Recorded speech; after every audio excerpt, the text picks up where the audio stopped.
Assalamualaikum warahmatullahi wabarakatuh. Bismillahirrahmanirrahim. Pada kesempatan video kali ini insya Allah kita akan meneruskan kajian kitab Jurumiyah kita, yaitu ilmu Nahwu Dasar, yang selanjutnya tentang menerangkan kalimah huruf, kalimah yang ketiga daripada salah satu juz untuk membuat kalam. Musannif berkata, Bismillahirrahmanirrahim, wal harfu ma la yasluhu ma'ahu dalilul ismi wala dalilul fi'li.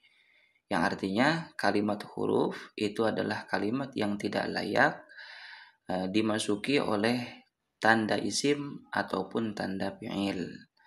Nah, kemudian jadi cirinya kalimat huruf itu tidak layak dimasuki oleh tanda kalimat isim maupun tanda kalimat fi'il. Di pelajaran yang lalu kita sudah mempelajari bersama bahwa tanda kalimat isim diantaranya adalah ada al di awal. Nah, kita contohkan di sini. Misalkan kalimat hurufnya itu adalah min, huruf khafad atau huruf jar. Nah, min ini adalah kalimat huruf. Lalu kita beri tanda dengan tanda kalimat isim, yaitu al. Contohnya, al dimasukkan kepada lafaz min, menjadi al-min. Nah, itu tidak bisa. Atau kita masuki ini tanda kalimat yang lainnya, alias tanda kalimat fi'il kepada kalimat huruf min ini. Umpama kita sudah pelajari di pelajaran sebelumnya, tanda kalimat fi'il diantaranya adalah ta tanis sakinah. Kita masuki kepada lafaz min, menjadi min dan ta tanis sakinah, yaitu minat. Nah, ini juga tidak layak bagi kalimat huruf. Nah, jadi tanda kalimat huruf itu apa? Tanda kalimat huruf itu justru tidak menerimanya tanda daripada tanda isim maupun tanda fi'il. Atau ulama mengatakan tanda kalimat huruf ini termasuk tandanya adalah adamiyah. Nah, seperti itu. Kemudian setelah kita selesai mengetahui tanda-tanda daripada masing-masing kalimat, baik itu isim, fi'il maupun huruf, maka selanjutnya musannif atau pengarang kitab ini akan menjelaskan tentang babul i'robi. Bismillahirrahmanirrahim. Babul i'robi. Al-i'robu huwa taghyiru awakhiril kalimi liikhtilafil awamilid dakhilati alaiha lafzun aw taqdiran. Yang artinya i'rob yaitu perubahan akhir sebuah kata atau kalimat dalam bahasa Arab karena perbedaan amil yang masuk kepadanya, baik perubahan secara pengucapan atau lafzi atau perubahannya dikira-kira. Nah, di sini perubahan akhir sebuah kata. Jadi huruf akhir dari sebuah kata, baik itu kalimat isim yang mu'rob atau fi'il mudhari, nanti ujung daripada huruf kalimat-kalimat tersebut berubah dalam ilmu nahwu tergantung amil yang memasuki kepada kalimat tersebut. Baik secara lafzi pengucapan berubahnya ataupun secara takdiri atau kira-kira. Jadi secara global dulu di awal kita bagi i'rob ini menjadi dua kategori. Satu, perubahan yang secara lafzi atau pengucapan. Kedua, perubahan yang secara takdiri atau kira-kira. Baik, langsung saja kita contohkan. Di sini kita memiliki dua kelompok contoh. Kelompok yang pertama kita perhatikan, satu, qoma zaidun, ra'aitu zaidan, marortu bi zaidin. Nah, kata zaidun di tiga contoh dalam kelompok pertama ini itu berubah-ubah.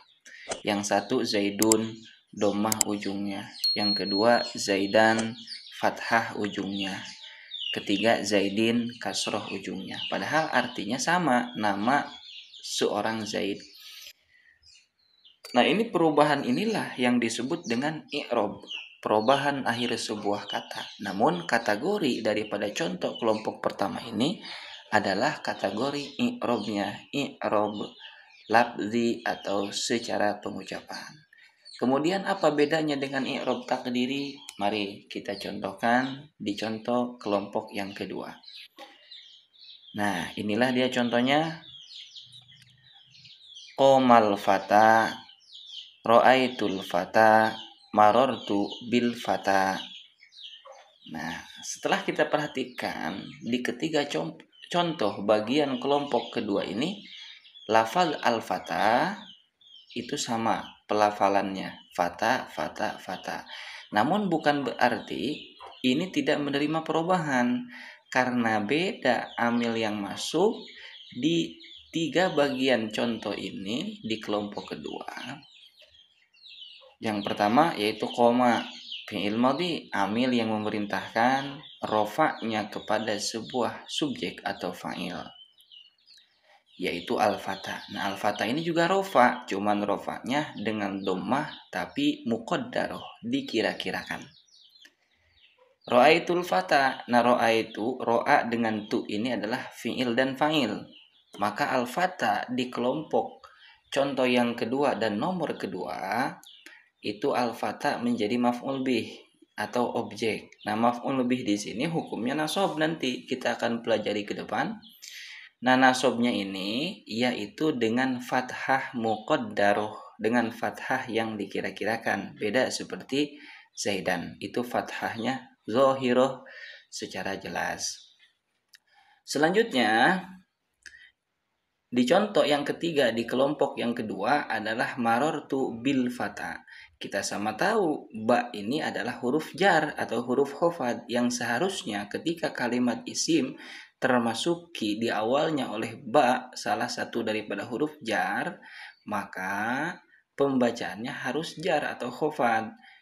Lalu al-fata tidak khofad, tidak jar. Oh, ini tetap jar. Cuman ciri jar atau ciri khofadnya itu muqaddaroh atau dikira-kirakan. Jadi bil fata itu al-fata dikhofadkan atau dijarkan oleh bi, huruf jar. Kemudian ciri jar daripada al-fata adalah kasroh muqaddaroh. Nah, demikian.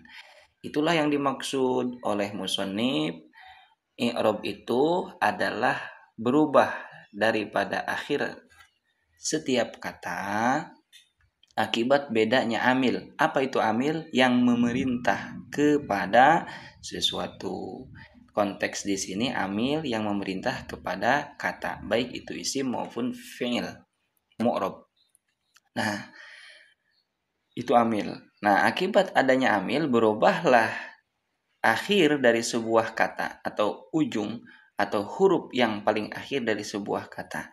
Baik itu perubahannya secara lafzi, secara diucapkan seperti Zaidun, Zaidan, dan Zaidin, atau takdiri dikira-kirakan seperti lafal tadi al-fata, al-fata, dan al-fata. Nah, demikianlah yang dimaksud dengan i'rab. Lalu apa yang perlu kita tegaskan dalam pembelajaran kali ini? Bahwasanya ingat, di dalam pembelajaran ilmu nahwu kita dituntut juga mengetahui tentang i'rab, perubahan daripada akhir kata. Nah, perubahannya ini tentu dipengaruhi oleh amil yang memerintah kepada kata tersebut. Entah perubahannya itu nanti bisa menjadi rofa, bisa menjadi nasab, bisa menjadi khofad, atau bisa menjadi jazm. Dan satu-satu daripada masing-masing perubahan ini kita nanti sedikit demi sedikit akan kita pelajari. Intinya i'rab itu perubahan akhir kata. Karena jika diperhatikan umpama dalam melafalkan kata Allahu Akbar. Nah, lafal Allahu itu kok dhammah. Artinya apa? Ya, artinya Allah, Tuhan yang wajib kita sembah. Kemudian dalam konteks lafaz lain, lafaz Allahu kadang dikasrohkan seperti alhamdulillahi. Nah, lafaz lillahi ini sama artinya yaitu Allah, Tuhan yang wajib kita sembah. Namun kok ini dikasrohkan haknya. Nah, ujung daripada sebuah lafaz Allah itu adalah hak. Nah, inilah yang dimaksud dengan i'rab. Karena nanti fungsi daripada ilmu nahwu itu sesuai fungsi daripada definisinya, yaitu ilmun bi usulin yu'rafu biha ahwalu awakhiril kalimi i'raban wa binaan. Yaitu ilmu yang secara pokoknya bisa diketahui dengan ilmu tersebut tingkah daripada akhir atau ujung dari sebuah kata. Nah, maka ketika kita membaca kitab gundul atau kitab kuning yang belum berharokat, maka tentunya itu kan kita juga harus membaca akhir atau ujung daripada sebuah kata itu secara benar agar pengertiannya juga tidak salah. Seperti demikian. Intinya sabar, perlahan, sedikit demi sedikit, insya Allah kita akan terus mempelajarinya. Sama-sama mempelajarinya. Semoga dengan perjuangan kita mau mempelajari ilmu nahwu atau tata bahasa Arab mendapatkan ridho dari Allah Subhanahu wa taala. Dengan niat ingin betul ketika memahami ayat-ayat Al-Quran, ingin betul ketika memahami hadis daripada Nabi Shallallahu Alaihi Wasallam, ingin betul ketika membaca literatur kitab-kitab para ulama terdahulu yang kebanyakan hasanah keilmuan para ulama dicatat di dalam kitab-kitab yang belum berharokat alias gundu. Wallahu a'lamu bissawab.